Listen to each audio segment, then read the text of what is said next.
4600 বছরের সৌরনৌকা আজও অক্ষত। মরণের ওপারে নাকি যাওয়া যেত এই নৌকায় চড়ে। মিশরের ফারাও খুফুর বিখ্যাত পিরামিডের ভেতর কবর দেওয়ার কামরাগুলোর পাশেই একটি গর্তে মাটি চাপা ছিল এমনই একটি বিশাল নৌকা। মিশরীয়রা বিশ্বাস করত যে এসব নৌকায় চড়ে তারা মৃত্যুর পরের জীবনে পাড়ি জমাবে। বিশ্বের সবচেয়ে বড় সৌরনৌকার তকমা পেয়েছে এটি। ফেরাউন সম্রাটের সবচেয়ে প্রিয় ছিল এই সৌরনৌকাটি। সৌরনৌকাটি ফারাও খুফুর ব্যবহৃত ছিল বলে ধারণা করা হয়।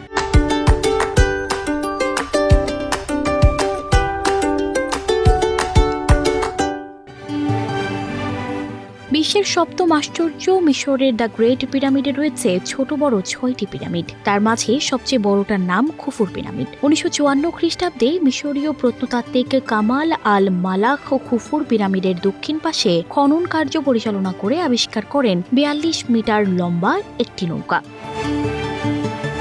খুফুর পিরামিডে প্রাপ্ত এই নৌকাটি বিশ্বের প্রাচীনতম সৌরনৌকা বা সোলার বোট। আর এই নৌকার সঙ্গে জড়িয়ে রয়েছে আশ্চর্য এক রহস্য। প্রাচীন মিশরীয়রা বিশ্বাস করতেন মানুষের মৃত্যুর পরেও একটি পৃথক জীবন রয়েছে। মৃত্যুর পরবর্তী বিচারের পর সেই পরলৌকিক জগতে মানুষ আশ্রয় পায়। সূর্য দেবতার কাছে খুফুরকে পৌঁছে দেওয়ার জন্যই এই বিশেষ নৌকাটি সমাধিস্থ করা হয়েছিল তার দেহের সঙ্গে। সেই কারণে সৌরনৌকা হিসেবে পরিচিত এই জাহাজ। শুধু খুফুই নয়, একাধিক মিশরীয় ফারাওয়ের সমাধিতেই এই একই ধরনের নৌকার হদিশ পেয়েছেন প্রত্নতাত্ত্বিকরা। তাহলে এই নৌকার বিশেষত্ব কি, আর তা নিয়ে রহস্যই বা কেন? প্রথম নৌকাটি 1954 সালে আবিষ্কৃত হয়। গ্রেট পিরামিডের দক্ষিণ কোণে এটিকে পাওয়া যায়। মিশরীয়রা মৃত্যুর পর মৃতদেহ কিংবা মমের সঙ্গে তার ব্যবহৃত ও প্রিয় বিভিন্ন জিনিস সমাধি দিত। খ্রিস্টপূর্ব 4র্থ শতকের সম্রাট ছিলেন খুফু। তার এই সৌরনৌকাটি লম্বায় 42 মিটার বা 138 ফুট এবং এর ওজন 20 টন। এই নৌকাটিকে ইতিহাসের সবচেয়ে বড় ও প্রাচীনতম কাঠের তৈরি নিদর্শন হিসেবে আখ্যা দিয়েছেন প্রত্নতাত্ত্বিকরা। খুফু ছিলেন প্রাচীন মিশরের পুরাতন রাজত্বের সময়কালীন এক ফারাও। সাধারণভাবে তাকে গিজার মহা পিরামিডের নির্মাতা হিসেবে মনে করা হয়ে থাকে। গিজার 3টি পিরামিডের মধ্যে সবচেয়ে পুরাতন আর বড় এটি। মিশরের এল গিজা নামক স্থানের কাছে অবস্থিত গিজার মহা পিরামিড বা খুফুর পিরামিড 140 মিটার উঁচু। পিরামিডে 3টি প্রধান প্রকোষ্ঠ আছে। এর গ্র্যান্ড গ্যালারির দৈর্ঘ্য 47 মিটার এবং উচ্চতায় 8 মিটার। বিজ্ঞানীরা পিরামিডটির ভেতরে একটি বড় শূন্যস্থানের সন্ধান পেয়েছেন। ইতিহাসের তথ্য অনুসারে এই পিরামিডটি তৈরি হয়েছিল খ্রিস্টপূর্ব প্রায় 5000 বছর আগে। ফারাওদের সমাধিতে যেসব সৌরনৌকা সমাধিস্থ করা হতো সেগুলো বিশেষভাবে তৈরি করা হতো ফারাওদের মৃত্যুর পর, অর্থাৎ প্রায় নতুন অবস্থাতেই পিরামিডের মধ্যে বন্দী করা হতো সেগুলোকে। অথচ খুফুর ক্ষেত্রে ব্যাপারটা একটু অন্যরকম।